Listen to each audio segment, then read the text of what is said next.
ATM এর সামনে দাঁড়িয়ে থাকা দুজন বয়স্ক মানুষ, একজন বৃদ্ধ আর একজন বৃদ্ধা, আমাকে দেখতে পেয়েই আমার সামনে এগিয়ে এলেন।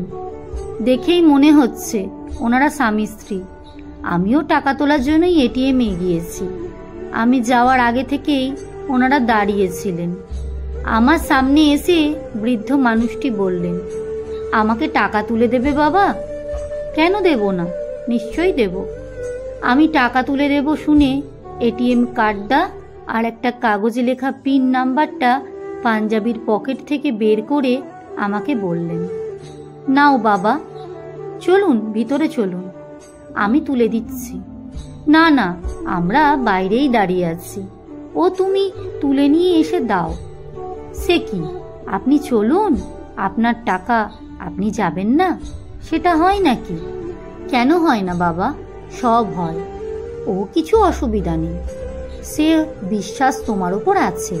ওই ঠান্ডা ঘরে ঢুকলে আমাদের ভয় হয়। তুমি যাও, আমরা বাইরে দাঁড়িয়ে আছি। কি করব ঠিক বুঝে উঠতে পারছিলাম না। এতটা বিশ্বাস করে আমার হাতে এটিএম কার্ডের পিন নাম্বার দিয়ে দিল। এমন সরল সাদাসিধে মানুষ কেউ আছে নাকি? তা আমি বললাম, কত টাকা তুলব? ওই 2000 টাকা বাবা। যথারীতি 2000 টাকা তুলে নিয়ে এসে আমি হাতে দিয়ে বললাম, এইভাবে সবাইকে বিশ্বাস করবেন না। দিনকাল তো ভালো নয়, কে কখন আপনাকে ঠকিয়ে দেবে আপনি বুঝেই উঠতে পারবেন না। টাকা তুলে নিলেও আপনি টের পাবেন না। আমরাও কথা শুনে বৃদ্ধ মানুষটি হেসে বললেন, বাবা, আমরা লেখাপড়া জানি না, আমাদের এই বিশ্বাসটুকুই সম্বল। এই বিশ্বাস নিয়েই বেঁচে আছি। ভগবানকে যেমন বিশ্বাস করি তেমনি তোমাদের মতন মানুষদেরও বিশ্বাস করি। যদি লেখাপড়া জানতাম তাহলে কি আর এইভাবে টাকা তুলে দিতে বলতাম? নিজেরাই তো তুলে নিতে পারতাম। আমাদের মতো গরিব মানুষকে কেউ ঠকাতে পারবে না। মানুষকে মানুষ ঠকাতে পারে না। যারা ঠকায় তারা অমানুষ। আর যদি কেউ টাকাটা নিয়েও নেয় তাহলে বুঝবো আমার থেকেও সে গরিব। কথা শুনে বেশ ভালো লাগছিল। তা আরও একটু কথা বলার ইচ্ছে হলো। নিজে থেকে জিজ্ঞেস করলাম, তা এ বয়সে আপনার এটিএমে এসছেন, বাড়িতে আর কেউ নেই? না, বাড়িতে আর কেউ নেই, এই বুড়ো আর বুড়ি দুজনার জন্য। আপনাদের ছেলে মেয়ে নেই? ছেলে মেয়ে নেই, ও নিয়ে আমাদের দুঃখও নেই।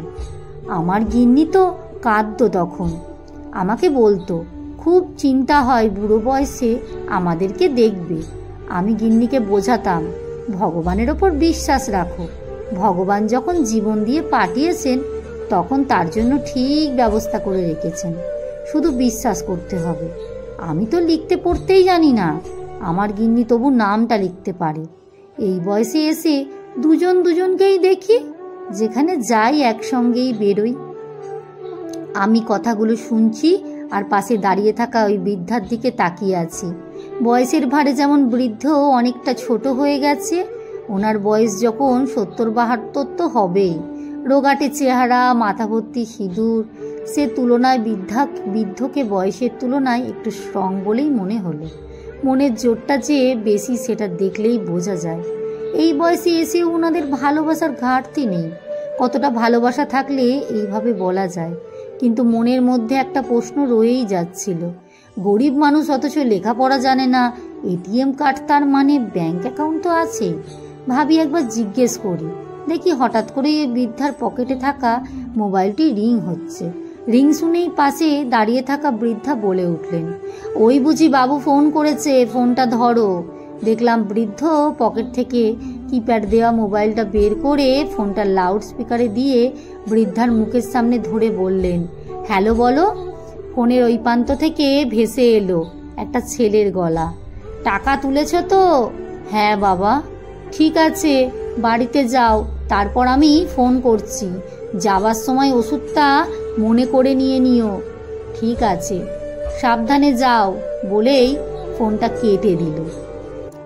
তারপর ফোনটা পকেটে রেখেই বৃদ্ধ হাসি মুখে বলে উঠলেন, এটিএম থেকে টাকা তুললেই বাবুর কাছে খবর চলে যায়।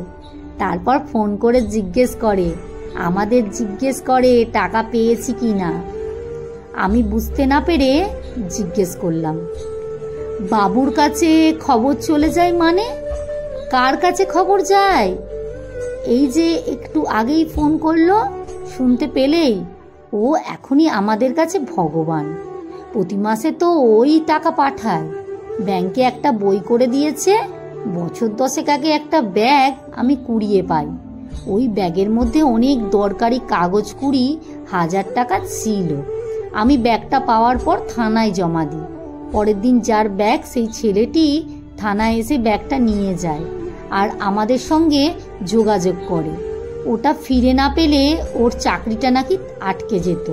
ও বলেছিল টাকাটা বড় কথা নয়, দরকারি কাগজগুলো পেলে কি যে হলো, অনেক বড় উপকার করলে। তারপর আমাদের এই অবস্থা দেখে ছেলেটি নিজেই বলেছিল, তোমরাও আমার এক বাবা মা, আমি তোমাদের পাশে আছি। চাকরি পাবার পর থেকে প্রতি মাসে টাকা পাঠায়। মাঝে মাঝে নিজের গাড়ি করে আসে, দেখা করে যায়। এটিএমের ওই ছেলেটারই ফোন নাম্বার দেওয়া আছে, তাই টাকা তোলার পর ওর কাছে খবর চলে যায়। ওই মোবাইলটা তো ওই ছেলেই কিনে দিয়েছে। আমার গিন্নিকে তাই বলি, দেখো, যার কেউ নেই তার ভগবান আছে। সৎ থাকলে ভগবান বনে অন্ন জোটাবে। তোমাদের মতো মানুষরা আছে বলেই ভরসা পাই, বিশ্বাস করি, আর সেই বিশ্বাস নিয়ে আজও চলছি। আসি বাবা, তোমার অনেক দেরি হলো। আমি তখনও দাঁড়িয়ে আছি। দেখলাম বৃদ্ধার হাতটা শক্ত করে চেপে ধরে এগিয়ে গেলেন সামনের দিকে। কত কি শিখিয়ে দিয়ে গেলেন এইটুকু সময়ের মধ্যে। জীবনে বাঁচার জন্য অনেক অনেক টাকা লাগে না, লাগে সততা, লাগে বিশ্বাস। ভরসা করার জন্য একটা শক্ত হাত থাকলেই ভালোবাসার অভাব হয় না। জীবনের শেষ দিন পর্যন্ত ভালোবাসা যায়, শুধু বিশ্বাস রাখতে হয়। সত্যিই তো, যার কেউ নেই তার ভগবান আছে। বুঝলাম ভগবান থাকে সবার পিছে, সব হারাদের মাঝে। সরজিৎ ঘোষ। পাঠে অঞ্জু বিশ্বাস। ভিডিওটি ভালো লাগলে একটু লাইক, কমেন্ট, শেয়ার করতে একদমই ভুলবেন না যেন।